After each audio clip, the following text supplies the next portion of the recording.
स्वाध्याय मीन्स अभ्यास, और अभ्यास के 5 विभाग बताया है। अतिचार में हम बोलते हैं, जब तपाचार ज्ञानाचार की बात आती है तब ये बात बताते हैं और कहते हैं पंचविध स्वाध्याय। कौन सा प्रकार का? 5 प्रकार का स्वाध्याय है। शास्त्र में बताया वाचना, पृच्छना, परावर्तना, अनुप्रेक्षा, धर्मकथा। एक चीज को समझने के लिए कितने डिजाइन बताई है, कितनी विविधता बताई है, और बताने के लिए सबसे पहला शास्त्र ने कहा शिष्य को गुरु वाचना देते। आपको आपने देखा हो नहीं देखा हो पता नहीं है, लेकिन दीक्षा लेने के बाद सबसे पहला वंदन होने के बाद पिचकारी भगवान पसाय करी वायणा प्रसाद करसो जी। वाचना, वाचना मीन्स समझाना। क्या चीज तूने प्राप्त किया है उसको समझाना, और वो समझाने के लिए वाचना। और इस वाचना के बाद, समझाने के बाद एक बात आती है और बताते हैं कि भाई समझाने के बाद जिज्ञासा खड़ी होती है।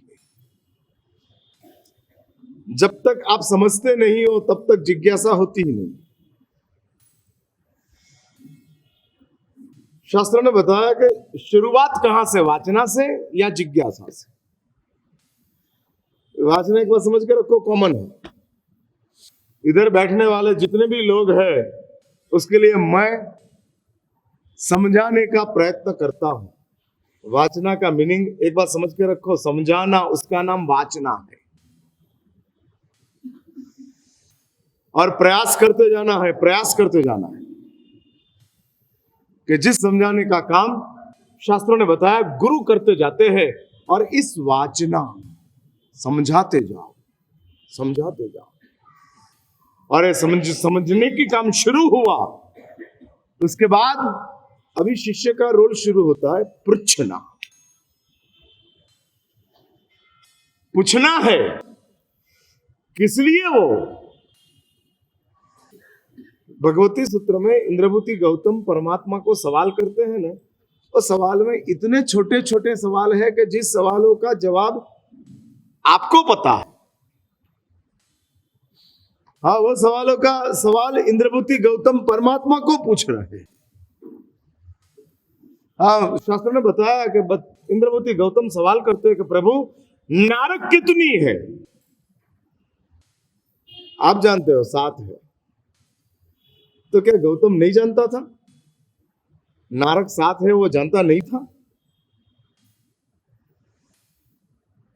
किस लिए गौतम ने सवाल किया? सवाल 3 तरीके से होते हैं। समझना आता समझ लेना। एक सवाल है कुतूहल से। कुतूहल मैंने क्यूरियोसिटी, जानने की इच्छा नहीं है लेकिन सवाल पूछ लेना। हाँ, कुतूहल। बाप और बेटा दोनों गार्डन में से घूम रहे थे और बेटा ने सवाल कर दिया बाप को, पापा पत्ते हरे क्यों होते हैं? अरे भाई, कोई जवाब मिला तो ठीक, नहीं मिला तो आगे दूसरा सवाल।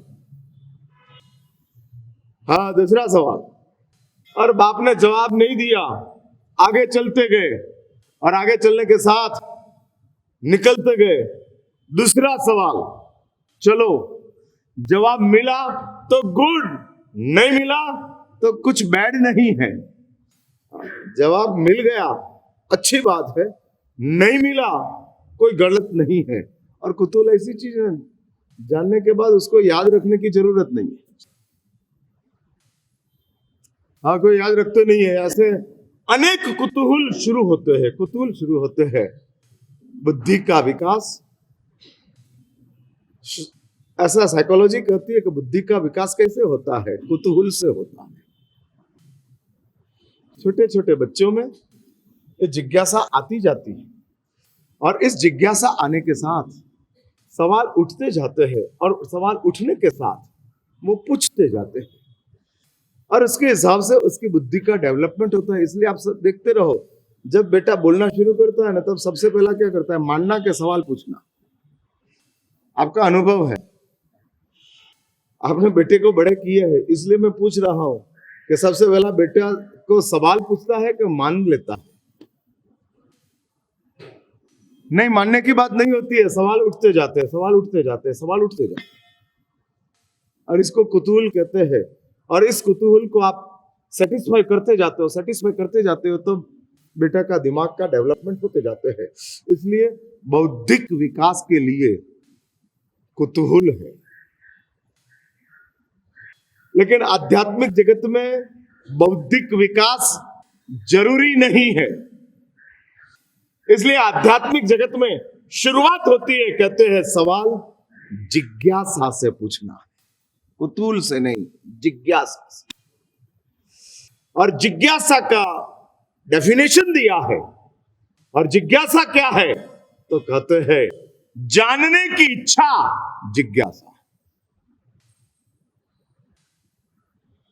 जानना है। जब तक वो हमको जानकारी प्राप्त नहीं होगी, तब तक हम सवाल पूछते जाएंगे, पूछते जाएंगे। जानने की इच्छा, जिज्ञासा। महाराजा श्रेणिक परमात्मा को सवाल करते हैं, प्रभु मरने के बाद मैं कहां जन्म लूंगा? वो कुतूहल नहीं था, वो जिज्ञासा थी। हाँ, आप भी सवाल पूछते हैं, महाराज साहब मरने के बाद हमारी दुनिया कौन सी होगी? किसी को तो खुद ही जवाब ले लेते, और कोई पूछते हैं महाराज साहब कहां जाएंगे? आपके दिमाग में एक बात तो फिट हो गई है कि मरने के बाद भी दुनिया है। बहुत कुछ लोगों ऐसे है कि मरने के बाद कुछ है ही नहीं। हाँ, ऋणम कृत्वा घृतम पिबेत, संस्कृत भाषा में वाक्य आता है, कर्जा करके भी जलसा करो। ऋणम कृत्वा घृतम पिबेत, घृतम पीस, जलसा करो, मस्ती करते रहो, कोई हरकत नहीं है। मृत्यु तक की जिंदगी है, और जिंदगी है तब तक जीना है, जीना है तब तक मजा से जियो। क्यों परेशान होके जीना? क्या जरूरत है? और लोग ऐसे रहते हैं, लेकिन आप उससे ऊपर आ गए, और ऊपर आने के बाद आपके दिमाग में एक बात फिट हो गई, मौत के बाद दुनिया है। हाँ, ये दुनिया है, मृत्यु के बाद जीवन है। मृत्यु के बाद पूर्ण विराम नहीं है, जीवन है। और यदि मौत के बाद जीवन हो, तो उस जीवन के लिए क्या करना?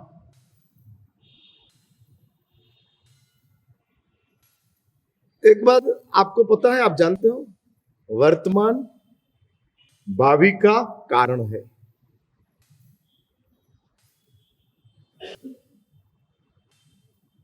वर्तमान भावी का कारण है, आप जानते हो?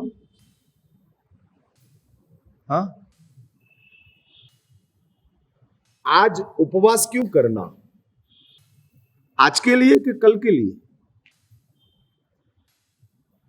आज 14 लोगों ने उपवास किया, प्रतिक्रमण करेंगे, क्यों?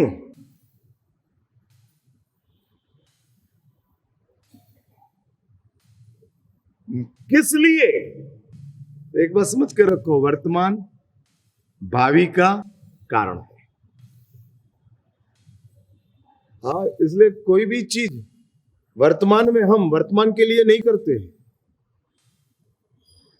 सांस भी हम लेते हैं वर्तमान के लिए नहीं, भावी के लिए।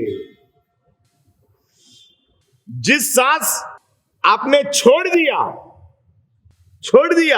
वो वर्तमान के लिए था, लेकिन आज जो अभी सांस ले रहे हो वो किसके लिए? आने वाली सांस के लिए। यदि अभी सांस नहीं लेंगे तो आने वाली सांस नहीं मिलेगी। इसलिए इवन सांस भी हम जो लेते हैं वर्तमान में, वो किसके लिए लेते हैं? भावी के लिए। और भावी के लिए समझना, भावी के लिए समझना वो इंसान के पास ही है, उसके अलावा और किसी के पास नहीं है।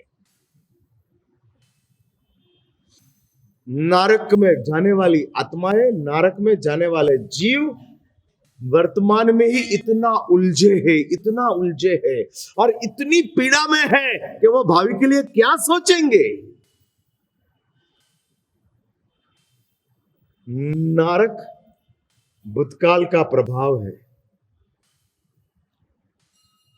हाँ, भूतकाल का प्रभाव है। देवलोक की दुनिया सत्कर्मों का प्रभाव है। सत्कर्मों का, कि जिसके प्रभाव से देवलोक की दुनिया मिल गई। केवल मानव जीवन है कि जिस मानव जीवन में आपके पास भावी का अंदाज है। हाँ, अंदाज है। देवलोक की दुनिया में तो ऐसी स्थिति है ना, शास्त्रों ने देवलोक की R&D बताई है, रिसर्च एंड डेवलपमेंट, और देवलोक की दुनिया में ऐसी बात बताई है और कहते हैं, एक बात तो यह है कि देवलोक की दुनिया के लोग, देवों की उम्र बहुत लंबी है, बहुत लंबी। और जिंदगी लंबी हो ना तो उसके लिए सुख चाहिए। लंबी जिंदगी में दुख सजा है, लंबी जिंदगी में सुख जीवन है। नरक की दुनिया, नरक की जिंदगी लंबी, लेकिन उसमें क्या है? तो दुख क्या हुआ नरक के लिए? सजा। इसलिए लंबी जिंदगी में दुख सजा है। जन्म से पोलियो जिस लड़के को लग गया है, जिस लड़के को जन्म से पोलियो है, अब कितना जिएगा डोंट नो। उसके लिए जन्म से पोलियो वाला बीमार आदमी, उसके लिए जिंदगी क्या? जीवन या सजा? सजा। इसलिए लंबी जिंदगी में दुख सजा है, लंबी जिंदगी में सुख जीवन है। हाँ, सुख जीवन है। देवलोक की दुनिया लंबी है, बहुत लंबी है, और लंबी होने के हिसाब से देवलोक की दुनिया में सुख जीवन है। हाँ, मस्ती से जीते हैं, इसलिए देवलोक की दुनिया लंबी, नंबर 1। नंबर 2, देवलोक की दुनिया में शास्त्र ने बताया अगले जीवन का, आयुष्य का बंध कब होगा? अगले जन्म में कहां जन्म लेना, उस आयुष्य कर्म का बंध कब होगा? हाँ? कब? जब जिंदगी का 6 महीना बचा होगा, तब होगा। सिर्फ 6 महीना बचाओ, 180 दिन, तब अगले जन्म का आयुष्य का बंध होगा। अभी जिंदगी का 180 दिन बचा हो, और उसके पहले की हजारों लाखों करोड़ों साल की जिंदगी जिसने पसार कर दिया है, करोड़ों साल की, और वो करोड़ों साल की जिंदगी पसार करने के बाद जिसने अपने पुण्य कर्मों को खत्म कर डाला है, खत्म कर डाला है, अभी शेष 6 महीने की जिंदगी में कितना पुण्य करेगा? शेष 6 महीने की जिंदगी में कितने पाप खत्म करेंगे? सम्यक दर्शन की ताकत पुण्य का उपार्जन की है, सम्यक चारित्र की ताकत पाप का नाश की है। और देव की दुनिया में सम्यक चारित्र नाम की चीज है ही नहीं। कैसे पाप कर्म का नाश करेगा?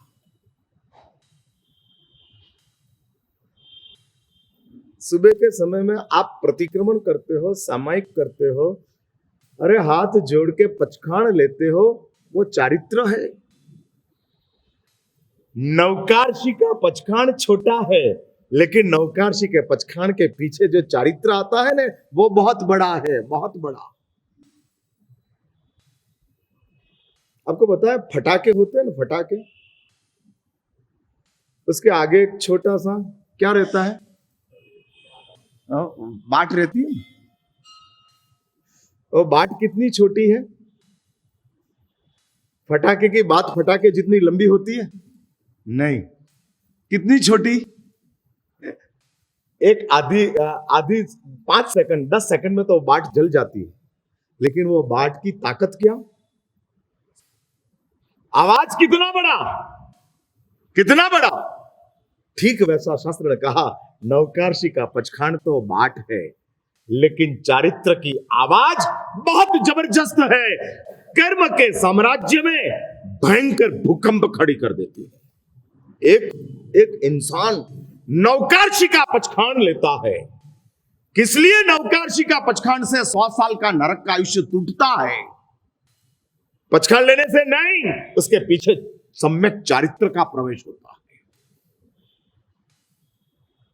प्रभु ने कहा है नवकारशी करो, मैंने कहा और छोड़ा, इसमें मैं कहने वाला हूं, लेकिन नवकारशी किया और परमात्मा ने कहा है। वो जो बैकग्राउंड में आता है, प्रभु का उपदेश करके परमात्मा ने फरमाया, अरे परमात्मा ने बताया है और मैं कर रहा हूं। ये जो उसके पीछे का बैकग्राउंड है, वो बैकग्राउंड बहुत पावरफुल है। नवकारशी तो बहुत छोटी बात है, क्या है? हरिबल मच्छी ने एक मछली को अपनी जाल में से छोड़ दिया। उसने क्या किया? कुछ नहीं किया है, लेकिन उसने जो प्रतिज्ञा ली है, वो प्रतिज्ञा सम्यक चारित्र। प्रतिज्ञा को आप छोटी मत समझो,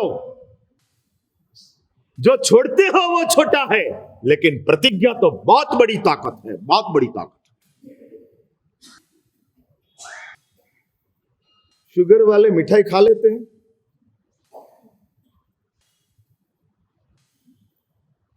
लेकिन जिसने शक्कर की प्रतिज्ञा ली है वो मिठाई खाएंगे? नहीं खाएंगे। बीमारी को भी ओवररूल करने की ताकत आसक्ति की है, लेकिन प्रतिज्ञा में भंग कभी नहीं होगा। जिस बीमारी से आप डरते हो, उस बीमारी को भी ओवररूल कर देती है कौन? हमारी आसक्ति, हमारी आसक्ति, हमारी लालसा। ठीक है, अभी आधा टुकड़ा काजू कतरी का खाया तो क्या हो जाएगा, और खा लेते, और सिर्फ मरा साहब आधा ही खाया है, कोई ज्यादा नहीं खाया है। हाँ, हम अपनी लालसा को सेव करने के लिए कितनी अच्छी तरह से प्रेजेंटेशन करते हैं, कितनी अच्छी तरह से। आधा, अरे भाई तेरे को 500 डायबिटीज है, 500। हाँ, और वो डायबिटीज वाले को मैं कहूं रात को खाना छोड़ो, मरा साहब डायबिटीज का मरीज हो, खाना ही पड़ता है। हाँ, रात को खाने में डायबिटीज काम का है, और मिठाई छोड़ने में डायबिटीज में समझ है। आधा टुकड़ा खाए उसमें क्या हो जाएगा? हम लोग कितने बदमाश है, हम लोग कितने बदमाश है। देखो, मैं ये सब चीज एनलार्ज करके इसलिए रखता हूं कि आपकी शाहूकारी का भ्रम में से आप निकल जाओ। हम मानते हैं हम लोग तो बहुत जेंटलमैन है, हम लोग तो धार्मिक है। वो आपके दिमाग में जो इल्यूजन चल रहा है ना, भ्रम, उसको दूर करने के लिए मैं ये सब चीजों को थोड़ा विस्तार से आपको समझा रहा हूं। कितनी हमारी बदमाशी। तिवियर का पचखान नहीं लेना है और काजू कतरी खाना है, पचखान का भंग हो जाएगा, डायबिटीज का मरीज हो। और हम भी चुप हो जाते हैं। हाँ, बेचारे को डायबिटीज है, समाधि के लिए कभी कभी शुगर कम हो जाती है तो खाना पड़ता है, और खा लेते हैं। हाँ, ये होता है। लेकिन वही बात जब लालसा आई तब छूट जाती। हाँ, बच लेते हैं। मेरा यह कहना है, इस संसार में जो प्रतिज्ञा है कि जिस प्रतिज्ञा की ताकत शास्त्रों ने बताया बहुत पावरफुल होती है, जबरदस्त ताकत है। क्यों ताकत ज्यादा है? एक रोटी बिना घी की खाना, अभी उसमें कौन सी बड़ी प्रतिज्ञा है? कौन सी बड़ी? लेकिन एक रोटी बिना घी की खाने की प्रतिज्ञा घी वाली रोटियों का खाने का पाप से हमको बचा लेती है। क्यों बचा लेती है? क्योंकि उसके पीछे सम्यक चारित्र है। और ये बहुत बड़ी ताकत है, बहुत बड़ी ताकत है। नवकाशी के पचखान एज सच देखो कोई ताकत नहीं है। अभी जगने के बाद 48 मिनट खाना बंद किया, उसमें कौन सा बड़ा पराक्रम किया? लेकिन उसके पीछे, और इसलिए शास्त्रों ने कहा सम्यक चारित्र की ताकत पाप का नाश की है। हाँ, इसलिए प्रतिज्ञा के साथ प्यार रखो, डर मत रखो। हम प्रतिज्ञा से डरते हैं, पापों से प्यार करते हैं। हाँ, पापों से प्यार, प्रतिज्ञा से डर। कितनी बड़ी रेस्क्यू वाले से डरते हैं और डूबने में खुश है। हाँ, रेस्क्यू टीम में कोई आया और हमको बचाने के लिए प्रयत्न किया, उससे हम भागते हैं, और जिधर हम डूबने वाले हैं उससे हम प्यार करते हैं।